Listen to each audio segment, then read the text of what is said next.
કચ્છમાં યુવકને હની ટ્રેપમાં ફસાવી પૈસા પડાવવા મામલે ઘટસ્ફોટ થયો છે। ભુજ પાલિકાના કોંગ્રેસના નગરસેવકની હની ટ્રેપમાં સંડોવણી સામે આવી છે। જિલ્લા યુથ કોંગ્રેસના પૂર્વ પ્રમુખ પણ સામેલ હોવાનો ખુલાસો થયો છે। હની ટ્રેપમાં યુવકને ફસાવી 21 લાખ રૂપિયા પડાવ્યાની ફરિયાદ નોંધાઈ હતી। પોલીસે કોંગ્રેસના 2 આગેવાન સહિત 3 આરોપીઓની ધરપકડ કરી છે। महत्वનું છે કે એક આરોપી યુવકને પોલીસને ખોટી ઓળખ આપી અવારનવાર ફોન પર ધમકી આપતો હતો અને પૈસાની માંગ પણ કરતો હતો, જે બાદ યુવકે આરોપીઓને વધુ 3 લાખ આપ્યા।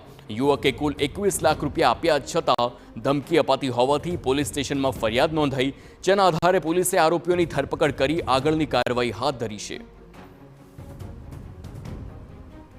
स्पेशली हरि सिंह जडेजा के द्वारा पुलिस की खोटी पहचान बताकर आरोपी फरियादी को प्रेशर में लाया गया और अन्य 3 लाख रुपए उससे लिए गए। तो इस तरह कुल मिलाकर 21 लाख रुपए की से मांगनी की गई। 21 लाख रुपए का हस्तांतरण हुआ। मामले की जानकारी पश्चिम कच्छ पुलिस को कल फरियादी के द्वारा दी गई। तात्कालिक ऑफेंस रजिस्टर किया गया और तमाम आरोपियों की